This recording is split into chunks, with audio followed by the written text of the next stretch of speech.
তুই চিন্তা করিস না ঋতু, এসব বিয়ে টিয়ে কিছুই হবে না। হৃদ ভাইয়া আছে না, সব ঠিক হয়ে যাবে। সবাই তো আর জানে না হৃদ ভাইয়া যে বিবাহিত, জানলে অবশ্যই শশী আপুর জায়গায় তুই বসে থাকতি এখন। জুঁইয়ের কথা শেষ হতে হতে মায়ার চোখের পানি টুপ করে পড়ল জুঁইয়ের হাতের উপর। চমকে ওঠার মতো নত মস্তিষ্কের মায়ার দিকে তাকালো জুঁই। পরপর টপ টপ করে কয়েক ফোঁটা নোনা জল গড়ালো জুঁইয়ের একই হাতে। জুঁই দ্রুততায় নিজের দুহাত মুঠোয় মায়ার দুহাত চেপেও অস্থির ভঙ্গিতে ফিসফিস করে বলল, প্লিজ কাঁদিস না ঋতু, ধরা পড়ে যাবি। অন্তত হৃদ ভাইয়াকে আসতে দে, ওনার ফ্যামিলির সঙ্গে উনি কথা বলবে। তুই এই মুহূর্তে কাঁদলে সবাই সন্দেহ করবে। মুক্তা আপু কিন্তু এখানেই আছে ঋতু, সমস্যায় পড়ে যাবি। প্লিজ নিজেকে শক্ত রাখ। জুঁইয়ের মায়াকে সান্ত্বনা দেওয়ার মাঝেই হৃদকে দেখা গেল রেডি হয়ে নিচে নামতে। দেখেই বোঝা যাচ্ছে সে বাহিরে কোথাও যাওয়ার জন্যে রেডি হয়েছে, হয়তো নিহাল খানের সঙ্গে যাবে কোথাও নির্বাচনের কাজে। হৃদ সবাই অপেক্ষা করে ড্রয়িং রুম পার হয়ে বেরিয়ে যাচ্ছিল। ড্রয়িং রুমে কে বা কারা আছে তা দেখার প্রয়োজন পর্যন্ত মনে করলো না। ব্যস্ত হৃদকে চলে যেতে দেখেই তাড়াহুড়োয় পেছনে ডাকলো হেনা খান। হৃদ, দাঁড়া। স্বাভাবিকের ন্যায় হৃদ পিছন ঘুরে দাঁড়ালো। ড্রয়িং রুমে উপস্থিত মেহমানদের ভিড় দেখে মুহূর্তেই কপাল কুঁচকে এলো সন্দেহে। তীক্ষ্ণ দৃষ্টিতে আশেপাশে তাকাতেই চোখে পড়ল শশীকে জড়িয়ে হেনা খান আর নিজের ফুপিদের বসে থাকতে। হৃদের কুচকানো কপালের ভাঁজ মুহূর্তেই সোজা হলো।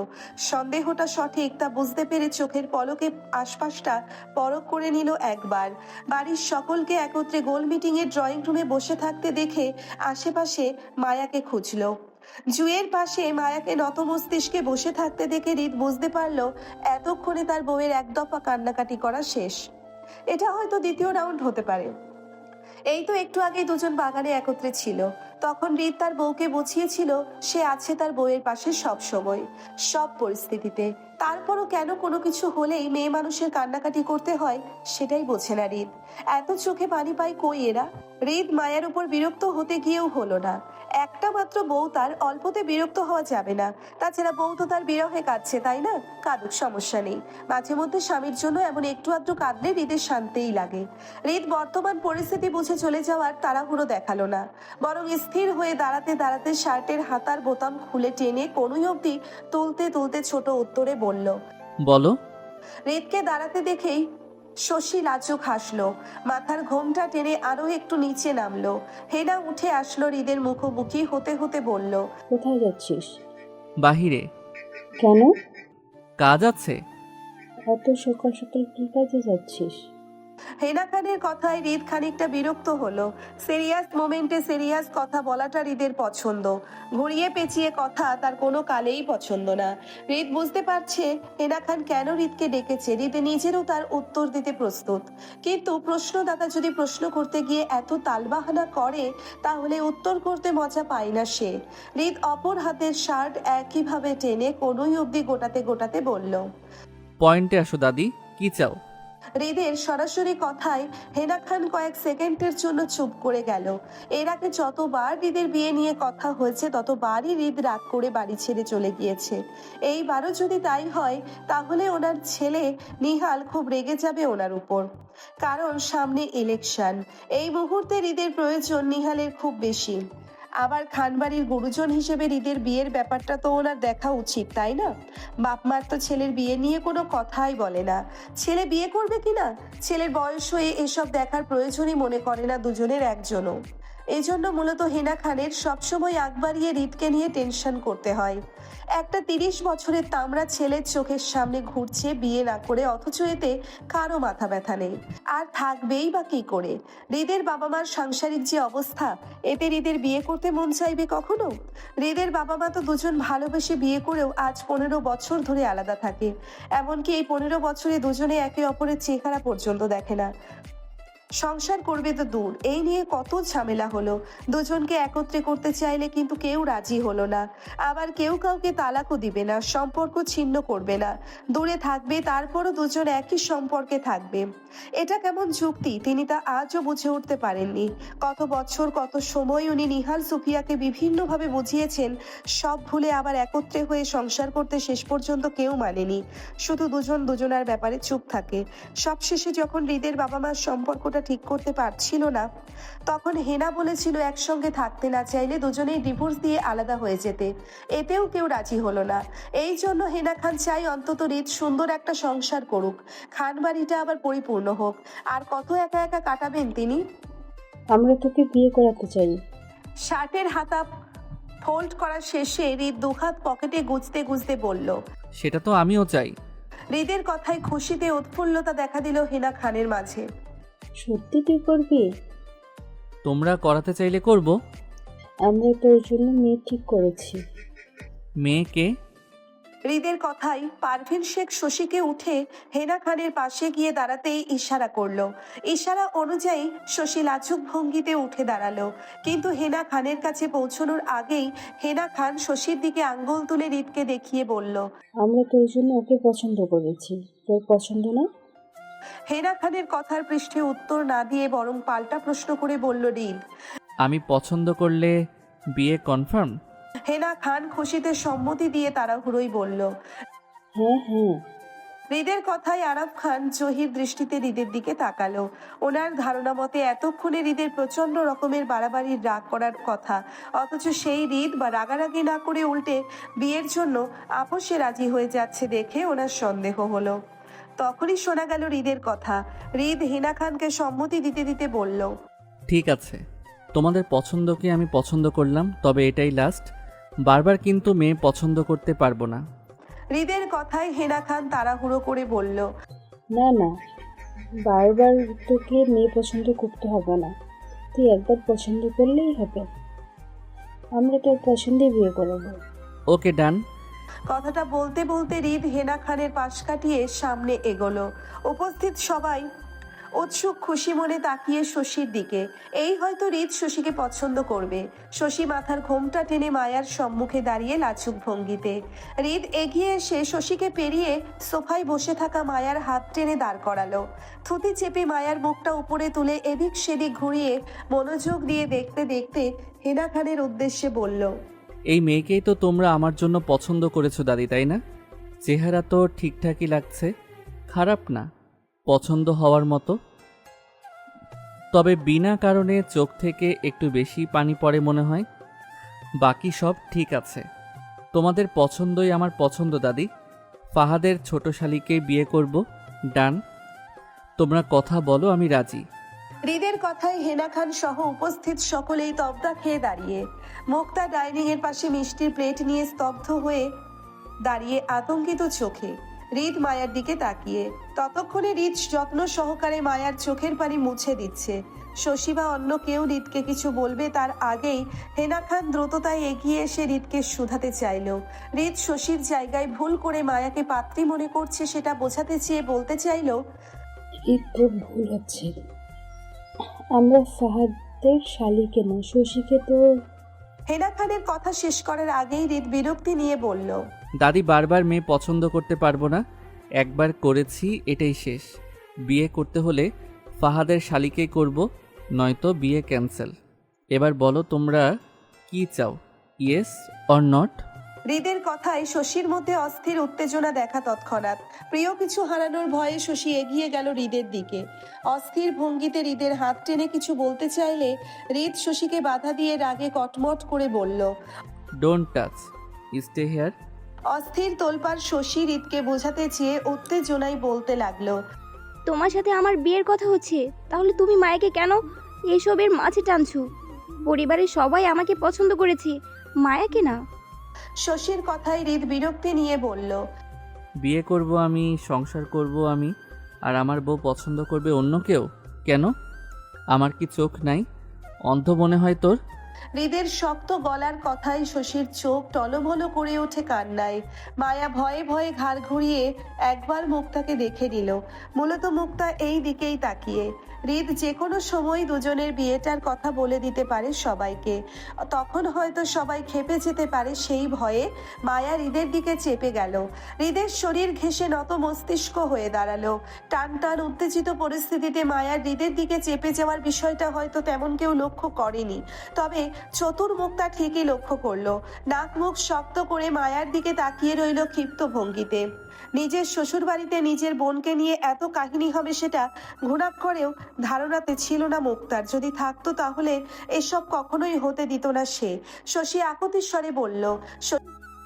সবার তো আমাকে পছন্দ রিত। শশীর কথায় হৃদ বিরক্তি প্রকাশ করে বলল। তাহলে সেটা তাদেরকে গিয়ে বল, আমার কাছে কি? আমি তো তোকে পছন্দ করি নাই, আমাকে পেইন কেন দিচ্ছিস? যা সর। থমথমে পরিস্থিতিতে সকলেই স্তব্ধ, হতবাক হয়ে হৃদের দিকে তাকিয়ে। হেনা খান বিস্ফোরণের জায়গায় দাঁড়িয়ে রইল শক্ত হয়ে। হৃদ হঠাৎ করে এমন কিছু বলবে সেটা অবিশ্বাস্য ছিল সবার কাছে।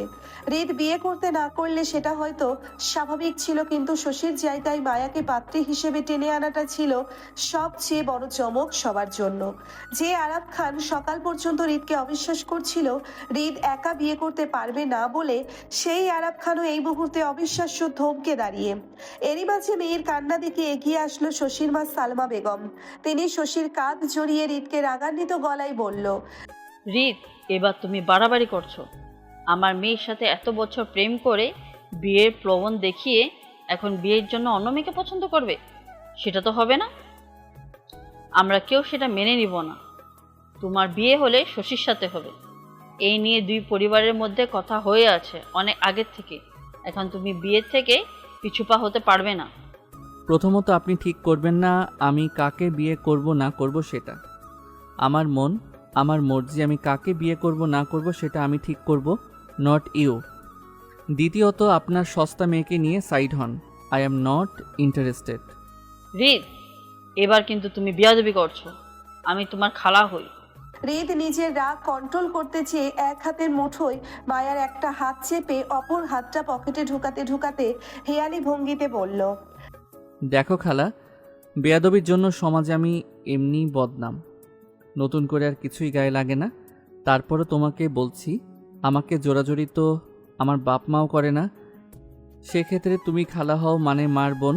তাই বলছি আমার থেকে দূরে থাকো, নয়তো আমি বেয়াদবি করতে বসলে তুমি কিন্তু পার পাবে না খালা। হৃদের কথায় তেলে বেগুনে জ্বলে ওঠার মতন ফুঁসে উঠল সালমা বেগম। হৃদকে মায়ের হাত চেপে ধরতে দেখেই ওনার রাগে যেন ঘি পড়ল। তিনি রাগের বশবর্তী হয়ে হৃদের পিছনে মায়াকে দেখে হৃদকে উদ্দেশ্য করে বলল। এই মেয়ের সাথে কি চলে তোমার? ছোট লোক ঘরের মেয়েরা টাকা চিনে, সেজন্য তোমার মতো বড় লোক ছেলেকে ফাঁসাতে চাইছে, যেমন করে ফাহাদকে ফাঁসিয়ে বিয়ে করেছে ওর বোন। তুমি ভুল করছো রিত, এসব মেয়েদের থেকে বেরিয়ে আসো, এখনো সময় আছে। সালমা বেগমের কথায় মুহূর্তেই মায়া সকলের দৃষ্টির কেন্দ্রবিন্দু হয়ে উঠল।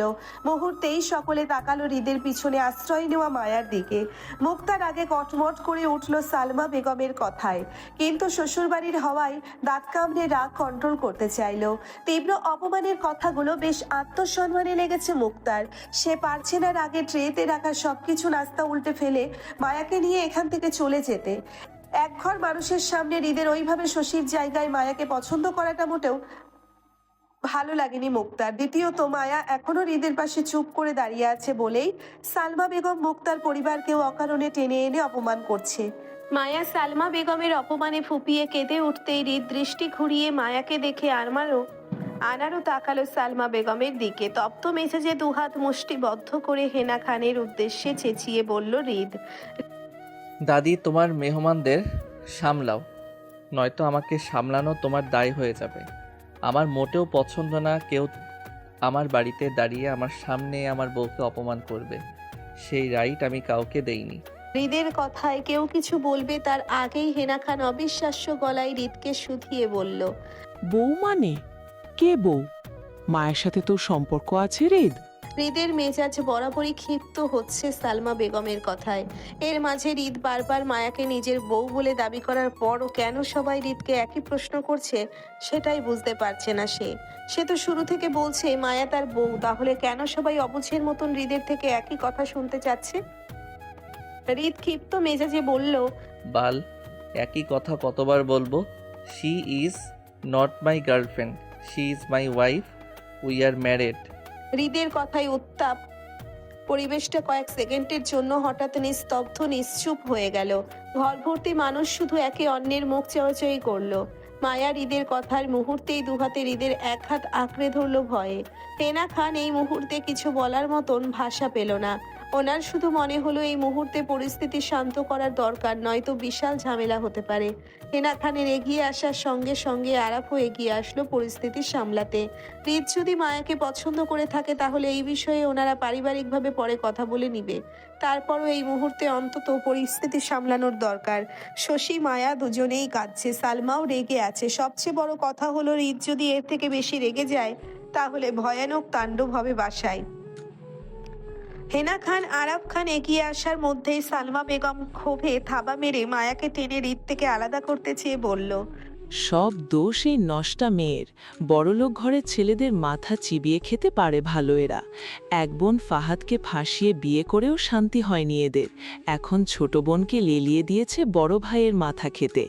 এদের বাবা মা ব্যবসা শুরু করছে মেয়েদের দিয়ে। কথাগুলো বলতে বলতে মায়াকে হৃদের পাশ থেকে টেনে নিজের কাছে নিতে চাইলে মুহূর্তেই বাধা দেয় হৃদ। এতক্ষণে একটা ছেলে হলে হৃদ চিবিয়ে খেয়ে ফেলতো, কিন্তু মেয়ে বলেই বেঁচে গেল সালমা বেগম। মায়াকে হৃদের পাশ থেকে টেনে বের করতে চাইলে মুক্তা আতঙ্কিত ভঙ্গিতে এগিয়ে আসলো বোনকে বাঁচাতে। হাতে ছিল ট্রের ট্রলি, তাড়াহুড়োয় সেটি রেখে আসতে ভুলে গেছে ও। দুহাতে ট্রের ট্রলি ধাক্কা দিয়ে ড্রয়িং রুমে রেখে এগিয়ে গেল মায়াদের কাছে, যেখানে পূর্ব থেকেই সালমা বেগম মায়ার হাত আর হৃদ সালমা বেগমের হাত চেপে দাঁড়িয়ে। এর মাঝে হুট করে মুক্তা ঢুকে দুজনের হাত মায়ার থেকে ছাড়াতে ছাড়াতে শক্ত গলায় সবার উদ্দেশ্যে বলল, প্লিজ আমার বোনকে নিয়ে কেউ তামাশা করবেন না। আমার বোন কারোর বউ নয়, আর না আমরা কেউ আপনাদের বাড়ির ছেলের সঙ্গে বোনকে বিয়ে দিতে বসে আছি। মায়ার বিয়ে আমরা অলরেডি ঠিক করে রেখেছি, এই মাসে বিয়ে হবে। তাই দয়া করে কেউ আমার বোনকে নোংরামিতে জড়াবেন না প্লিজ।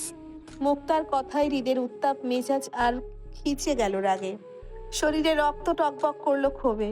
এই মুহূর্তে সবগুলো মেয়ে না হয়ে ছেলে হলে এতক্ষণে হৃদের হাত উঠে যেত, রক্তারক্তি এক ধাপ পার করতো হিংস্রতায়। তারপরও হৃদ কিছু করবে বা বলবে তার আগেই সালমা বেগমের পরপর মুক্তা ঢুকে গেল মাঝে। কিন্তু হিংস্রত্ব হৃদ তখনও এক হাতে মায়ার হাত শক্ত করে চেপে। সালমা বেগম মুক্তার কথা শুনে মায়ার হাত ছেড়ে দিতে দিতে মুক্তাকে অপমান করে বলল, তাহলে বলতে হবে তোমরা ডিগ্রি করে রেখেছ ছেলেদের পটাতে। তোমার বোনের বিয়ে ঠিক হওয়ার পরও আমাদের বাড়ির ছেলের সাথে নোংরামিতে জড়িয়ে পড়েছে। এসব আপদ আর খানবাড়িতে ঢোকাবে না কখনো তুমি। অতিরিক্ত রাগে হৃদের শরীর কাঁপছে ক্ষণে ক্ষণে। হাতে রক ফুলে কপালের শিরা পর্যন্ত দপদপ করছে। কন্ট্রোল করতে না পেরে মুক্তার নিজেরও রাগে কষ্টে চোখে পানি চলে আসে মায়াকে জড়িয়ে ওর পরিবারকে এত অপমান করায়। মুক্তা রাগে আরো কিছু বলতে গিয়েও বলল না, দাঁত কামড়ে শুধু এখান থেকে মায়াকে নিয়ে চলে যেতে চাইলো। অথচ মায়া তখনও ফপিয়ে ফপিয়ে কাঁদছে। সালমা বেগমের কথা শুনে মায়ার হাতটাও লাল হয়ে উঠেছে হৃদের হাতের মুঠোয় পিষে। মুক্তা সালমা বেগমকে এড়িয়ে মায়ার অপর খালি হাতটা টেনে নিজের সঙ্গে নিয়ে যেতে চায়, রাগান্বিত গলায় বলল, তুই আমার সাথে আয় মায়া। বলেই মুক্তা মায়ার হাতটা টেনে নিজের সাথে নিয়ে যেতে চাইলে পারল না। হঠাৎ টানে টান পড়লো। বাধা পেয়ে মুক্তা রাগান্বিত অশ্রু ভেজা চোখে পেছনে তাকাতেই দেখলো মায়ার একটা হাত তখনও হৃদের মুঠোয় চেপে দাঁড়িয়ে, যার জন্যে সে বাধা পাচ্ছে। মায়া কাঁদতে কাঁদতে হিঁচকে উঠে গেছে ততক্ষণে, কিন্তু হৃদকে এই মুহূর্তে বলতে পারছে না হাতটা ছেড়ে দিতে, কারণ হৃদের রাগের ঠাউর মায়ার নিজের হাতে করতে পারছে। দ্বিতীয়ত মায়া চায় এই পরিস্থিতিটা মায়া হৃদের পাশে দাঁড়িয়েই ভালো মন্দ দুজন একত্রে ফেস করুক। সেই জন্য মায়া কাঁদতে কাঁদতে মুক্তাকে কোনো রকমে বলতে চাইলো, আমি যাবো না আপু, আমি। মায়ার বাকি কথা শেষ করার আগেই ঠাস করে শব্দ হলো। ড্রয়িং রুম ভরপুর মেহমানদের সামনে মুক্তা মায়াকে ঠাস করে থাপ্পড় মারতেই মায়া তাল সামলাতে না পেরে মুখ থুবড়ে পড়ল হৃদের পায়ের উপর। এক হাত তখনও হৃদ শক্ত করে চেপে, মায়ার অপর হাতে হৃদের পা আঁকড়ে ফ্লোরে বসে তীব্র অপমানে হু হু শব্দ করে কেঁদে উঠল তক্ষুনি হৃদের পা জড়িয়ে। অথচ হৃদ জায়গা থেকে নড়ল না, আর না মায়াকে টেনে তুলল। হেনা খান, জুই ও ফাহাদের মা আহাজারি করে তৎক্ষণাৎ এগিয়ে আসলো মায়াকে ধরতে। রাগান্বিত হৃদের রাগে 16 কলা পূরণ হলো মুক্তার থাপ্পড় মারার সঙ্গে সঙ্গে। হেনা খান আহাজারি করে মায়াকে ধরার আগেই দ্বিতীয়বারের মতন ঠাস করে শব্দ হলো। এতে পুরো ঘর থমকে গেল শশীকে ফ্লোরের উপর লুটিয়ে পড়তে দেখে। হৃদের শক্তপোক্ত হাতে কঠিন থাপ্পড়ে শশীর মাথা ঘুরে উঠল তক্ষুনি। ঝাপসা চোখে থ মেরে বসে রইল কয়েক সেকেন্ড। ঠোঁট দিয়ে তাজা গরম রক্ত গড়িয়ে পড়তেই শব্দ করে কেঁদে উঠল শশী। সালমা বেগম মেয়ের অবস্থা দেখে তৎক্ষণাৎ চিৎকার করে জাপটে জড়িয়ে ধরল শশীকে। ততক্ষণে পারভিন শেখ আর হেনা খান থমকে দাঁড়িয়ে গেলেও জুই মায়াকে টেনে তুলে নিল নিজের কাছে। সালমা বেগম বা অন্য কেউ হৃদকে কিছু বলবে তার আগেই হৃদের হিংস্রতা প্রকাশ পেল ভাঙচুরে।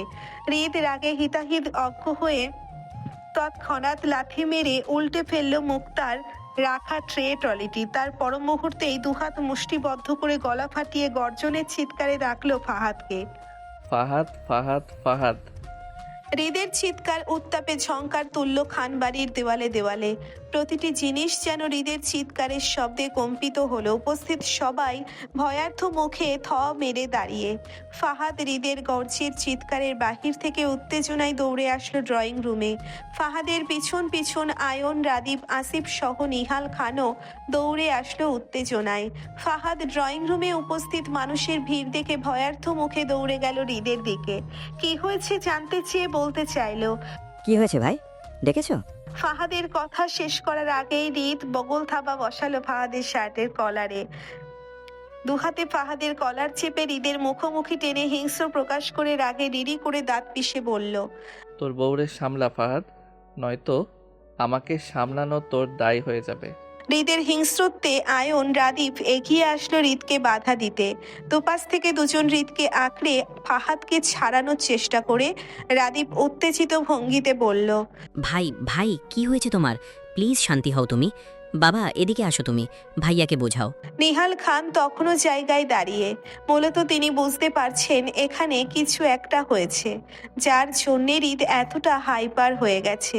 তিনি হৃদকে না থামিয়ে জায়গায় দাঁড়িয়ে রইল। পরিস্থিতি জানতে আরাফ খানের দিকে তাকালে তক্ষুনি শোনা গেল ফাহাদের ভয়ের জড়সড় কণ্ঠ। হৃদকে বলল, কি হয়েছে ভাই, আমাকে বলো। মুক্তা বেয়াদবি করেছে কোনো? আয়ন, রাদীপ দুজনেই হৃদ থেকে ফাহাদকে আলাদা করলো, নয়তো দেখা গেল অকারণে হৃদের রাগের শিকার হয়ে যাবে ফাহাদ। হৃদ গর্জে উঠে আবারও বলল, আমার সামনে দাঁড়িয়ে আমার বউকে মারার সাহস তোর বউকে কে দিছে? হেনা খান হৃদকে শান্ত করতে বোঝানোর উদ্দেশ্যে বলল, হৃদ, ওরা দুজন বোন হয়, মুক্তা মায়াকে মারতে পারে।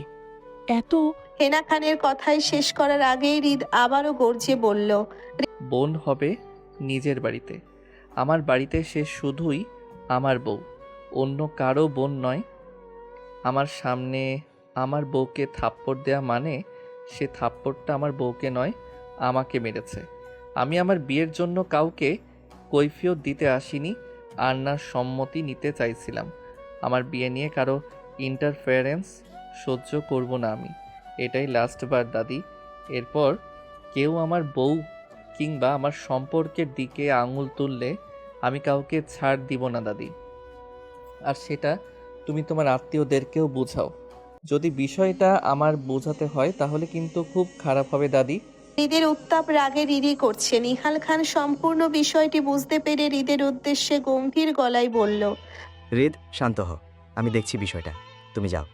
পর মুহূর্তে নিহাল খান ফাহাদের মাকে উদ্দেশ্য করে একই গম্ভীর গলায় বলল, তোর ছেলের বউকে নিয়ে ঘরে যা, মেয়েটা কাঁদছে, ওকে ফ্রেশ করা। সেজুতি, তুমি হৃদের বউকে নিয়ে তোমার ঘরে যাও। আম্মু, তুমি সালমা আর ওর মেয়েকে নিয়ে ওদের ঘরে যাও। বাকিরা সবাই আপনারা যার যার ঘরে যান। এই বিষয়টা আপাতত এখানেই শেষ। আমি আমার ছেলের বিয়ে সম্পর্কে আরও আগে থেকেই জানতাম। আমাদের পারিবারিক ম্যাটার ছিল বলে সবার সামনে আমি এই বিষয়ে কথা বলতে চাইনি, কিন্তু এর মানে এই না যে আপনারা আমার ছেলে বা ছেলের বউয়ের দিকে আঙুল তুলবেন। সেই রাইট আমি কাউকে দেইনি। আমার ছেলের বউ এই খান বাড়ির ইজ্জত, আর আমাদের বাড়ির ইজ্জতে আঘাত হানলে আমি নিহাল খান অবশ্যই চুপ থাকব না। আপনারা এখন যার যার রুমে যান প্লিজ। নিহাল খানের কথায় সালমা বেগম কিছু বলতে চাইলে নিহাল খান হাত তুলে থামিয়ে দেন মুহূর্তে। এর মানে তিনি এই মুহূর্তে কোনো কথা শুনতে ইচ্ছুক নয়। ড্রয়িং রুমের সবাই যে যার যার রুমের দিকে যেতে লাগলো। তার আগেই হৃদ রেগেমেগে খানবাড়ির ড্রয়িং রুম ত্যাগ করলো বাহিরের দিকে যেতে যেতে। হৃদের পিছন পিছন আয়ন, রাদীপ, আসিফ দৌড়ালো, ফাহাদ বোকার মতন মুক্তার দিকে তাকিয়ে। মুক্তাকে কাঁদতে কাঁদতে চোখ মুখ লাল করে ফেলেছে ততক্ষণে। মুক্তাকে নিয়ে ফাহাদের মা রুমের দিকে যেতে চাইলে ফাহাদও ওদের পিছন পিছন গেল। মুহূর্তের মাঝেই পুরো ড্রয়িং রুম খালি হয়ে গেলে নিহাল খান ঘড়িতে সময়টা দেখে নিল এক পলক। সকাল 10:27। 11টার ভিতর আলোচনা সভায় উপস্থিত থাকতে হবে ওনার, হৃদকে নিয়ে। গম্ভীর নিহাল খান ভারী নিঃশ্বাস ফেলে তিনিও বাহিরের দিকে হাঁটল। গাড়িতে উঠতে উঠতে আসিফ কল দিয়ে বলল, হৃদকে 11টার ভিতরে সভায় উপস্থিত থাকতে। আসিফ? আসিফের তৎক্ষণাৎ উত্তর আসলো, জি স্যার, ভাই আসবে। ওকে। দীর্ঘ সময় কান্নার দরুন দু চোখে ফুলে উঠেছে মুক্তার। রক্তিম চেহারায় ফোন কানে চেপে বসে বিছানায়, ফাহাদ পাশেই বসা নিরুপায় হয়ে। বউকে সান্ত্বনা দেওয়ার ভাষা তার এই মুহূর্তে নেই। মুক্তার অঝরে কান্না একটা সময় ফোপানোতে পৌঁছলো। তারপরও বারবার কল মিলালো আরিফকে। রাগ, অপমান, কষ্ট সংমিশ্রণে যখন তুঙ্গে, তখনই ওপাশ থেকে কল রিসিভ করলো আরিফ। হ্যালো বলার আগেই মুক্তার অঝরে কান্নার শব্দে উত্তেজিত হলো আরিফ। অস্থির ন্যায় জানতে চাইলো কিছু হয়েছে। আপন জনের গলা শুনতে পেয়ে মুক্তা আরো ফোপাতে লাগলো। অস্থির আরিফ বারবার জানতে চাইলো, কি হয়েছে তোর? এইভাবে কাঁদছিস কেন? আমাকে বল, ফাহাদ কিছু বলেছে তোকে? মুক্তার অঝরে কান্নার দরুন কথা আটকে আসলো ফোপানোতে। ফোপাতে ফোপাতে বলল মুক্তা, ভাই, ভাই। সারাদিন পর মাত্র বাসায় ফিরেছিল আরিফ। গরমে ঘামন্ত শরীরে বসার ঘরের ফ্যান চালিয়ে ঝবে সোফায় বসেছিল সে। হাতে তখনও নিজের পাসপোর্টের সাথে আরও বেশ কিছু ডকুমেন্টস চাপা। এর মাঝেই মুক্তার ফোন পেয়ে অস্থির উত্তেজিত হলো আরিফ বোনের কান্নায়। হাতের কাগজগুলো সেইভাবেই এলোমেলো সোফার টেবিলে রেখে তৎক্ষণাৎ উঠে দাঁড়ালো অস্থির ভঙ্গিতে। মুক্তার ভাই ভাই বলে কান্নায় ফোপানোতে। বাসার চাবি পুনরায় মুঠোয় নিতে নিতে উত্তেজিত ভঙ্গিতে মুক্তাকে শুধিয়ে আরিফ বলল, কি হয়েছে তোর? এইভাবে কাঁদছিস কেন? ওই বাড়ির মানুষ তোকে কিছু বলেছে মুক্তা? তোর শ্বশুর শাশুড়ি বা অন্য কেউ ফাহাদ তোর গায়ে হাত তুলেছে? না ভাই। তাহলে এভাবে কাঁদছিস কেন? কি হয়েছে আমাকে? আরিফের ভরসা পেয়ে মুক্তা ফোপাতে ফোপাতে বলল, ভাই, ভাই, মায়া বিয়ে করে ফেলেছে আমার ভাসুরের সাথে। কথাটা বলেই মুক্তা আবারও ফোপাতে লাগলো অঝোর কান্নায়। অথচ মুক্তা মুখে মায়ার বিয়ের সংবাদ শুনে আরিফের মাঝে তেমন কোনো প্রতিক্রিয়া দেখা গেল না। বরং এতক্ষণ মুক্তাকে নিয়ে যে অস্থিরতা আর ভয় আরিফের মাঝে ছিল, সেটা যেন এক মুহূর্তে গায়েব হয়ে গেল। আরিফ মুক্তার কথা শুনে পুনরায় জায়গায় বসে পড়ল। দীর্ঘশ্বাস গোপন করে শান্ত হলো। ছোট্ট করে উত্তর দিয়ে বলল, ও। আরিফের শান্ত কণ্ঠ আর উদাসীন উত্তরের উত্তেজনা বাড়ল মুক্তার মাঝে। এত বড় একটা সংবাদ শোনার পর মুক্তার মতোই আরিফের মাঝেও একই অস্থির উত্তেজনা দেখা যাওয়ার কথা, অথচ সেই জায়গায় আরিফ নিরুত্তর শান্ত। মুক্তা অস্থির ভঙ্গিতে বলল, তুমিও বলছো ভাই, মায়া এতবার একটা কাজ করলো আর তুমি শান্ত? তুমি জানো আমার শ্বশুরবাড়িতে এই মুহূর্তে কি ঝড় বয়ে গেছে? কত কিছু শুনতে হয়েছে আমাকে। আমার খালা শাশুড়ি বলে আমার বাবা নাকি মেয়ে দিয়ে ব্যবসা করে, এই জন্য প্রথমে আমি, তারপর মায়াকে লেলিয়ে দিয়েছেন আমার ভাসুরের পিছনে বড়লোক ছেলেকে পটাতে। আমরা ছোট লোক, ছোট জাতের মানুষ, টাকা পয়সা দেখি নাই, সেজন্য বড়লোক ছেলেদেরকে পটিয়ে বেড়াই।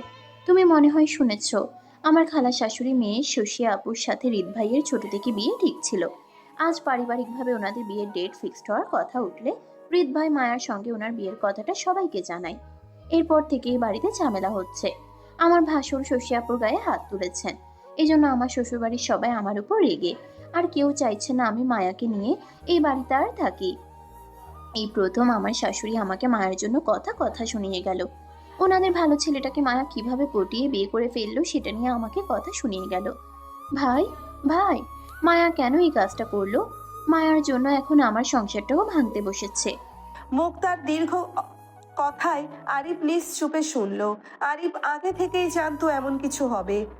মায়ার জন্য মুক্তার সংসার এফেক্ট হবে সেটাও জানে, কিন্তু যেটা হয়ে গেছে সেটা বলে কিছু করার নেই। বরং এই উত্তাপ পরিস্থিতি সামাল দিতে যা করণীয় তাই করতে হবে। আরিফ দীর্ঘশ্বাস ফেলে আবারও শান্ত কণ্ঠে মুক্তাকে বোঝাতে চেয়ে বলল, ফাহাদকে বল তোকে আর জুইকে আমার কাছে দিয়ে যেতে। তুই কিছুদিন আমার ফেলাতে থাক, দেখবি সব কিছু এমনই ঠিক হয়ে গেছে।